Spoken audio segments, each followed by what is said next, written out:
Հարգելի պաշտպան, նախ ուզում եմ շնորհակալություն հայտնել նման կարևոր եւ հասարակության զանգվածներին հուզող թեմայով հանրային լսում նախաձեռնելու համար։ Երկրորդ, նախքան հարցը ձևակերպելը երկու կարծիք ասեմ եւ երկրորդ զարմանքս հայտնել այս դահլիճում բարձրաձայնվող եւ աղմուկը որպես երկրորդական հարց ներկայացնելու համար, որովհետեւ այն այսօր 21-րդ դարում համարվում է աղմուկային աղտոտումը օդի եւ ջրի աղտոտումից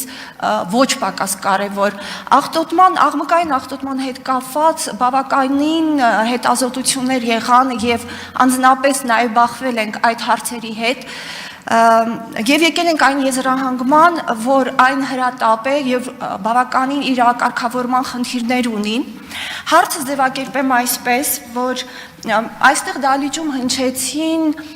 աղմուկի հետ կապված կարգավորման խնդիրները երեկոյան ժամը 11-ից հետո, 23:00-ից հետո, երբ ոստիկանությունը կարող է արձագանքել եւ կարգավորել իրավախախտումը։ Սակայն հարցս ուղղում եմ ձեզ այս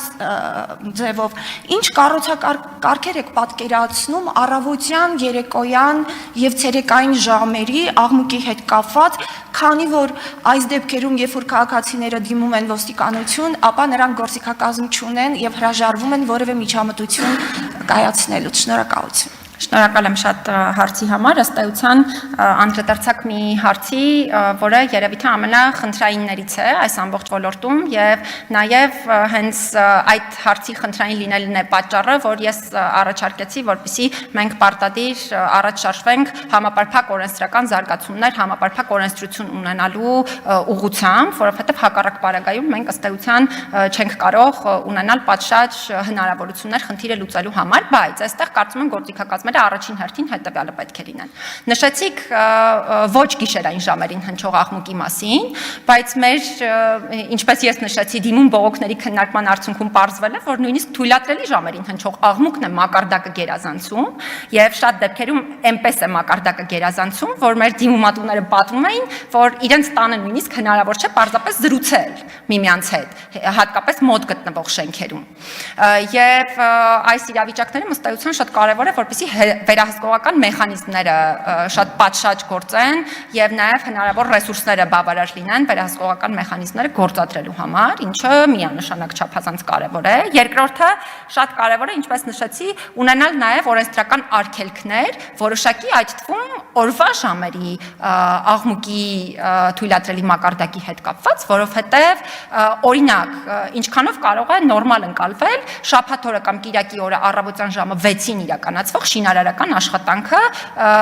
օրինակ բնակելի շենքերի հարևանությամբ, որը դարձյալ խաթարում է ոչ թե պարզապես բոլորի անդորը, հանգստի իրավունքի հետ գործ ունենք, առողջության պահպանման իրավունքի նորից եմ կրկնում, որովհետև մեր դիմումատուների մեջ, խմբային բողոք գրողների մեջ կային մարդիկ, օրինակ, ովքեր մարդկար անբուժելի հիվանդությամբ էր տառապում եւ ինքը իրապես նաեւ իր ընտանիքի անդամները խնդիրներ էին բարձրացնում այս հարցերի հետ կապված։ Հիմա դրա համար երկրորդ կարևոր հանգամանքը կհամարեմ օրենսդրական փոփոխություններ ունենալը եւ կարող է դա լինել նաեւ համապարփակ օրենսդրություն ունենալու գաղափարը, որը եւս կարող եմ շատ կարևոր համարել, բայց սրանից բացի շատ կարևոր է նաեւ, որպեսզի իրավասու պետական մարմինները հետեւողական լինեն այս խնդիրները լուծելու հարցում, որովհետեւ մեզ օրինակ նաեւ բողոքներ են հասցեագրվել այն մասին, որ շատ դեպքերում այս իրավիճակներում օրինակ տարբեր մարմինների կողմից անձնական տվյալներ են փոխանցվում օրինակ բողոք ներկայացնողների կամ դիմումատուների եւ շատ դեպքերում փորձում են այս հարցերը օրինակ տարբեր բնակավարի ներկայացուցիչները դիմումատուների հետ ոչ կանոնադրային եղանակով լուծել, ինչը բնականաբար չի կարող նորմալ լինել եւ դա է պատճառը, որ այո, այս բոլոր խնդիրները պետք է հասցեավորվեն եւ նրանք պետք է լուծումներ ստանան։